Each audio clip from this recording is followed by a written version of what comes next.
que j'adore.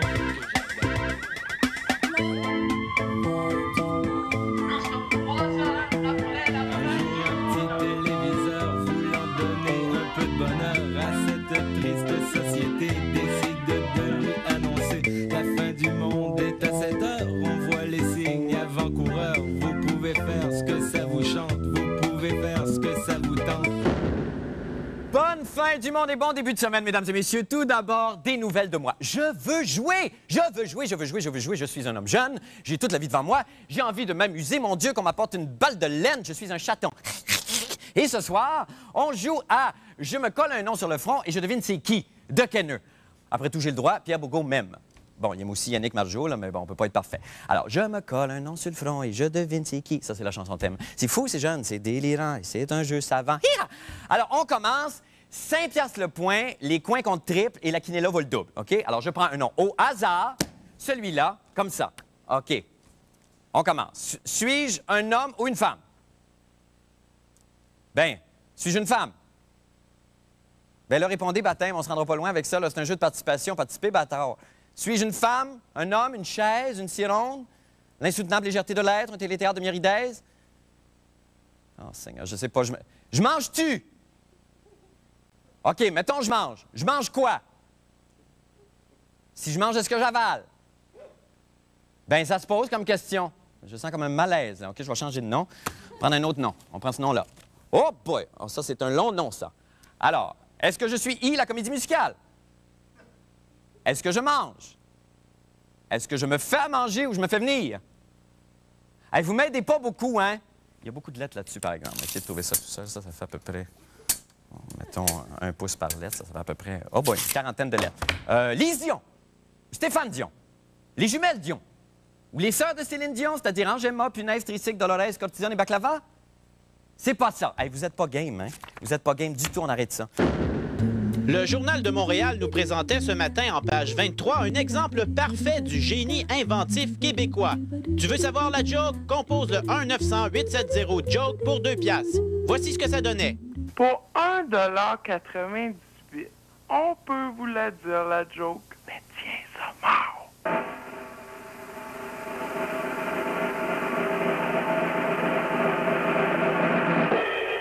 Elle est bonne, hein? Raccroche à cette heure. Belle n'a pas trouvé cette joke très drôle. L'entreprise s'engageait à offrir un service qui constituait en une blague de 30 secondes.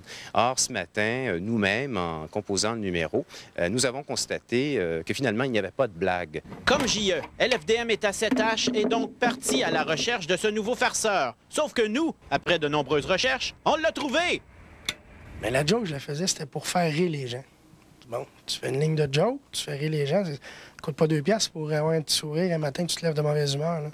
Puis là, on me blasse, on me rentre dedans parce que c'est de mauvais goût, ça n'a pas de bon sens. C'est pas un jugement subjectif sur, disons, la qualité de l'humour ou sur le fait que la blague était drôle ou pas, mais tout simplement, au meilleur de notre jugement, nous avons constaté que le service, c'est notre avis, que le service n'était pas rendu.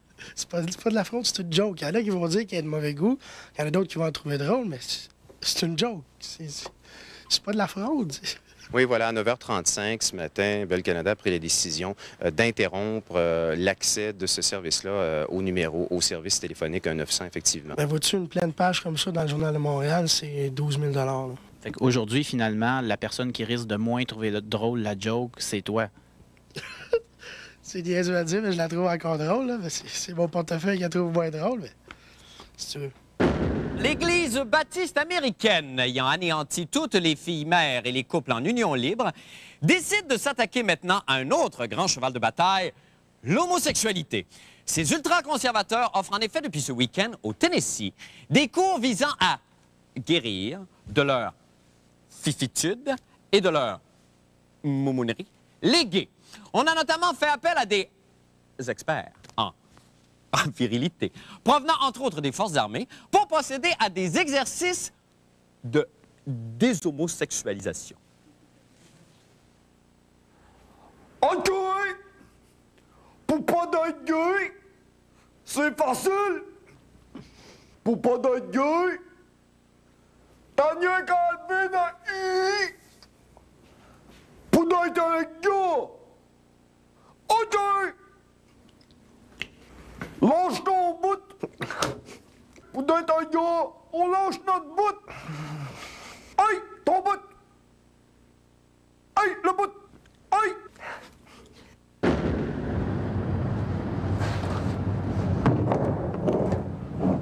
Est-ce que quelqu'un veut me conter son enfance? Qu'est-ce que... Hey! Ça fait combien d'années que vous mangez des chips, là? Des chips, c'est depuis que j'ai l'âge de 2 ans. Pourquoi? Une forme de protestation, ça? C'est parce que tant qu'à le faire, il faudrait aussi le faire partout. Parce que là, il est à moitié fait là, fait qu'on conteste à moitié. On se rend pas au bout. On finit pas ce qu'on entreprend. Ben ça...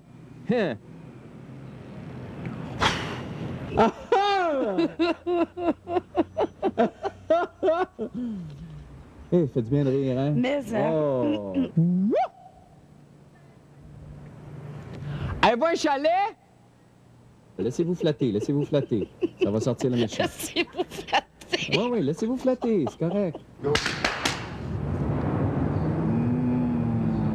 Ça vous arrive déjà, vous, ça, d'être...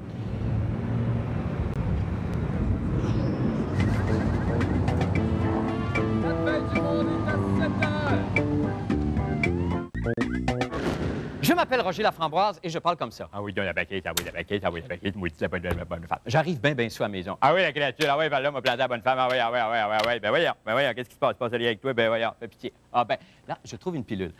Viagra, petite pilule contre le lait puissance qui met de la mine dans le crayon. Ah ben, coudonc. Et là, le punch. Ah ben, ça parle au diable. Ah ben, regarde-moi dans l'affaire. Ah ben, c'est comique ça. Ah, qu'est-ce que c'est fou ça. Welcome to Roses Point, USA, une ville en apparence très plate, mais qui a la générosité de fournir le Québec en Viagra. Tout ce que ça prend, c'est un gros moton d'argent canadien et une fausse prescription de médecins canadiens. Ils sont tellement faciles à corrompre. Le cartel Viagra, c'est ici à la seule pharmacie de Roses Point. 461 $ canadiens et 15 minutes de montant ont suffi pour obtenir 30 000 de vrai Viagra de force.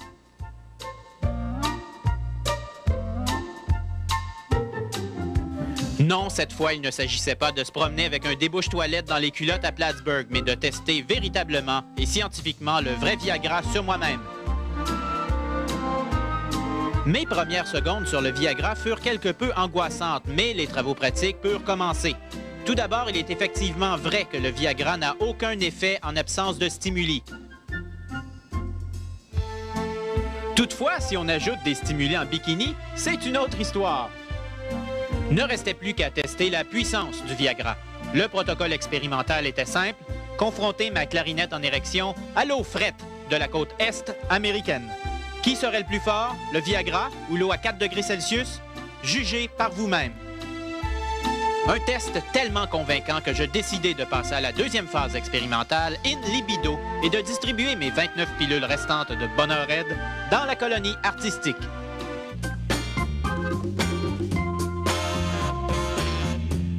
Le cobaye 1, dont la virilité semble surfaite, Patrick Masbourian. Le cobaye 2, plus âgé mais toujours plein de bonne volonté, Donald Pilon. La possession pour usage personnel n'est pas illégale. Si vous commencez à vous plugger sur Internet et puis à distribuer ça à gauche et à droite, là, vous allez avoir des petits problèmes avec la justice. Le cobaye 3 est soucieux d'arriver à satisfaire tous les abonnés du Fille d'aujourd'hui, Sébastien Benoît. La cobaye 4 aime les hommes qui se tiennent debout, même à son âge, Daniel Ouimet. Bonne chance pour eux. Ils vont avoir mal à la tête, ils vont être étourdis, ils vont avoir des problèmes de vision, ils peuvent avoir des problèmes cutanés, ils vont avoir de la misère à regarder la lumière, étourdis, mal au cœur, mal au ventre, la diarrhée. Moi qui pensais distribuer du plaisir. La cobaye 5 fera tout ce qui est nécessaire pour l'expérience, mais restera dans le bon goût avec un fouet, Patricia Paquin. Et le cobaye 6 trouve très plate les jokes lorsqu'elles sont dans ses culottes, Guy A. Lepage.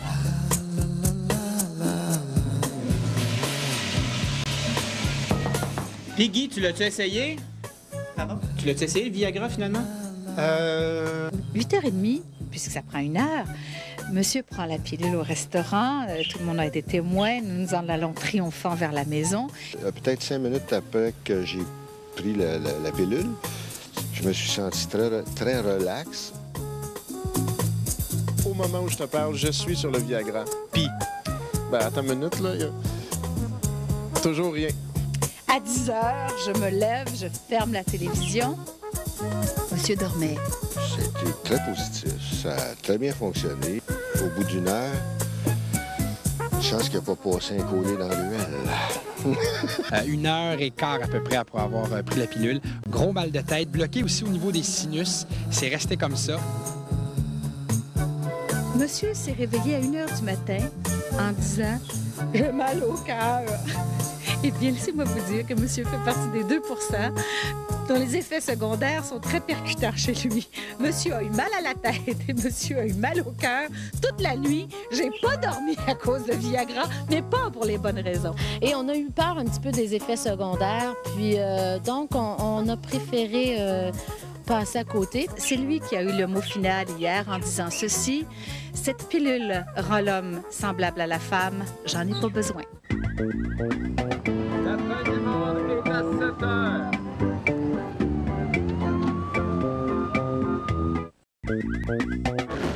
Voici en primeur à la télévision le bug de l'an 2000.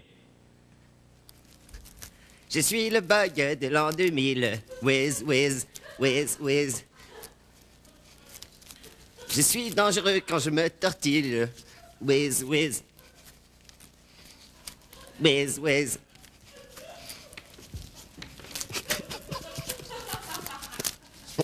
Je suis le bug de l'an 2000.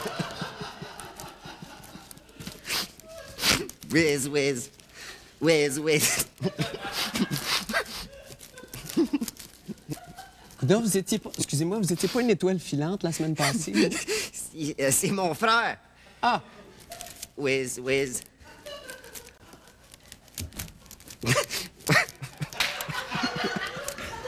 Whiz, whiz. OK, merci beaucoup. Débarrasse, c'est bon. Ça faisait longtemps que mon œil de businessman attendait qu'un bon spot se libère à Saint-Hubert. Alors, quand j'ai entendu dire que McDonald's quittait consciemment une place de choix, j'ai sauté sur l'occasion et j'ai démarré ma propre entreprise.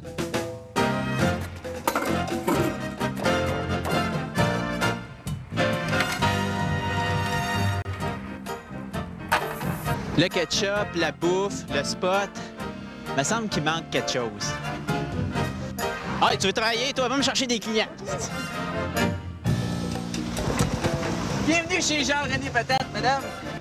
Donc, c'est un avec de la moutarde? Pas de moutarde. Pas de moutarde? J'ai mis de la moutarde. Je te dis, c'est le seul restaurant à 10 000 à ronde, là, fait que ça marchait, c'est vraiment En plus, c'était bon pour les éducations, genre tourne à droite au McDonald's. Là, on pourrait pas dire tourne à droite au McDonald's. Non, c'est de la viande, pas des affaires en poudre. Tiens. Ah, monsieur, c'est meilleur que McDonald's, hein? Non, écoute bien, c'est parce que c'est mon spot, là. Moi, je suis juste là, là. Ça appartient à personne, là. Non, ça, c'est... C'est un spot qui marche ici, puis je le garde. Oh mon Dieu! Qu'est-ce qui est arrivé dans la cuisine? C'est plein du vomi partout. C'est qui a fait du vomi partout? C'est pas moi. Amélilus, est-ce que c'est toi qui as fait du vomi partout? C'est Doudou.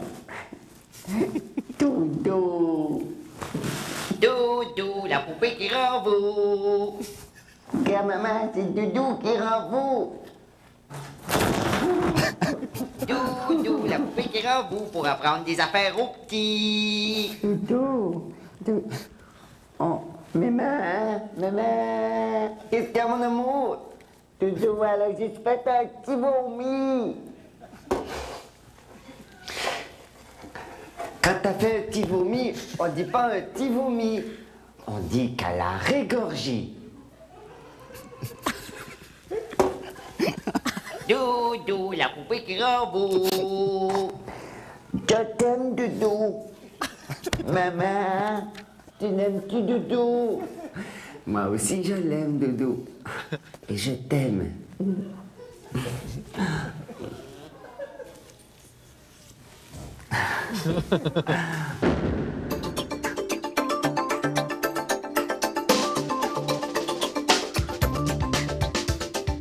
J'utilise la colère, j'utilise beaucoup la dérision, la moquerie.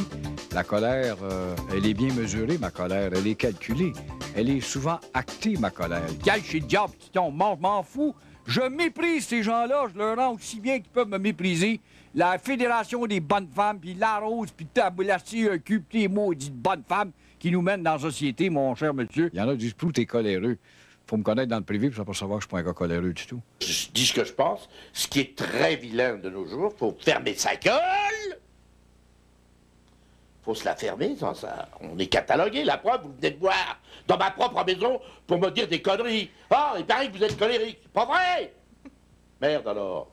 On sait, par exemple, que les grands colériques, on sait que les politiciens vont beaucoup utiliser la colère comme façon de contaminer leurs auditeurs, de contaminer leurs disciples, leurs adeptes, parce que la colère, c'est une des émotions les plus intenses, c'est une des émotions les plus fréquentes, puis une des émotions les plus contagieuses.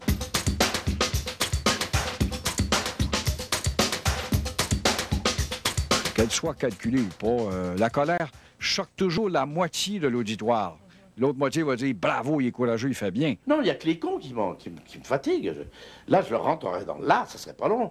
Mais je dégage une telle colère, une telle force dans ce que je dis que ça fige. Ça fige. Ce que vous dites, c'est que c'est pas nécessairement bon, contrairement à la croyance populaire, de se défouler à tout prix. C'est un mythe. Vous n'avez pas idée le nombre de personnes qui rentrent à l'urgence à cause de la colère. Ils ont commencé une chamaille, ils sont mis à se chicaner, à crier, à gueuler. Et là, ils ont fait une crise cardiaque, rentrent à l'hôpital. Crise cardiaque, anévrisme, infarctus. Il y a beaucoup de Québécois qui vont au restaurant. Souvent, il y en a qui m'ont dit « Oh, c'était dégueulasse. » Tu leur as dit? « Ah non, non. Mais j'y retourne pas. » C'est quoi? Moi, un patron, je fais dire le patron, tu as ton truc, là. Dégueulasse! Hein? C'est quoi? De la merde? Et moi, je paye? Non, mais faut le dire. La colère peut coûter très, très cher. C'est vrai qu'on a été battu, au fond, par quoi? Par l'argent puis des votes ethniques, essentiellement. Il y a eu le résultat du référendum et il y a eu le malheur de prendre le micro tout de suite. Et je pense que M. Parizeau l'a regretté et est obligé de donner sa démission. Je dis ce que je pense, mais je le dis pas plate. Non, mais c'est ça. Parce que si je le dis plate, ça me fait chier tout le monde.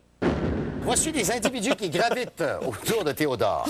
Oui. Alors, Jeff Hackett, c'est terminé. Bye-bye, Jeff. Bye-bye. D'accord. Pour le moment, en tout cas. Oui. Ce qui met toute la pression sur José Théodore. D'accord. Le beau Brumel du Canadien, qui est fiancé avec la jolie Stéphanie Cloutier. Oui. Qui est la fille de Guy Cloutier. Effectivement, producteur gérant et ami de René Angélil et, bien sûr, qui sera au party d'Halloween de René Simard à Lorraine dans 2 semaines. D'accord, Paul. Comme Angélil est l'ami de Guy Cloutier, on part de Théodore, on s'amène de René Angélil vers Pierre Lacroix, qui est le directeur général de l'Avalanche du Colorado. En passant par le petit Simard, Non, en passant par René Angélil. D'accord, je comprends. En passant par René Angélil. J'ai bien vu. Essayez de... Oui, je vous suis. Bon, alors donc, Pierre Lacroix, directeur général. Et comme par hasard, demain, José Théodore garde les buts contre l'Avalanche du Colorado. Ah, que c'est fort! Or, Pierre Lacroix est le patron de Patrick Roy, ben, je sais bien. Qui est le gardien de l'Avalanche du Colorado. Oui. Mais le fils de Pierre Lacroix, Martin Lacroix, lui, était le chorégraphe des scènes de hockey des Boys dans le film Les Boys. Ben oui, évidemment. Il est le fils de Pierre Lacroix. Okay. Or, qui retrouve-t-on dans les Boys? Ben, on retrouve Patrick Huard. Qui nous ramène à qui? À Véronique Cloutier. Qui nous ramène à qui? Ben, à son père, Guy. Et à qui? Ben, à Stéphanie. Et à qui? Ben, à José Théodore, son amant. Et si ce n'était que ça? Oui. Regardez ici. Jean-René Dufort, notre Jean-René Dufort ici, invité régulier à La Fureur. N'avait-il pas joué l'Amérindien de Village People? C'est vrai. Au moment où il était passé avec Théodore, qui lui jouait le gars de la construction à La Fureur? Ah, que c'est bon, j'avais pas vu ça. Vous le savez très bien, que l'idole de Jean-René Dufort est Thomas Vokoun, l'ancien gardien auxiliaire du Canadien. C'est vrai, on a envoyé à Nashville. C'est très fort, ça. La seule chose que je n'arrive pas à m'expliquer, c'est la présence de Francine Ruel.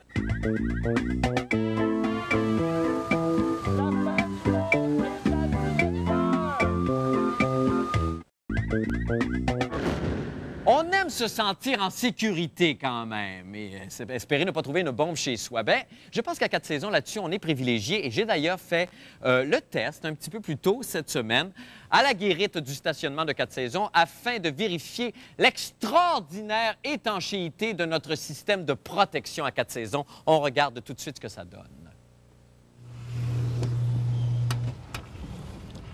Sécurité, bonjour. Bonjour, c'est Marc Labrèche. La fin du monde? Encore une fois, bonne journée. Merci.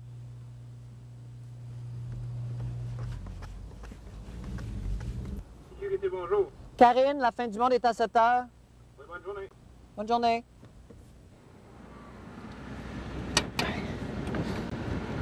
Sécurité, bonjour. Allô, c'est parce qu'il faudrait que je me change. Bonne journée. Merci. Sécurité, bonjour. Bonjour, j'ai apporté du manger Luc Doyon. Bonne journée. Sécurité, bonjour. Philippe Noiret, je viens pour une entrevue avec Madame Brinville. Monsieur, bonne journée.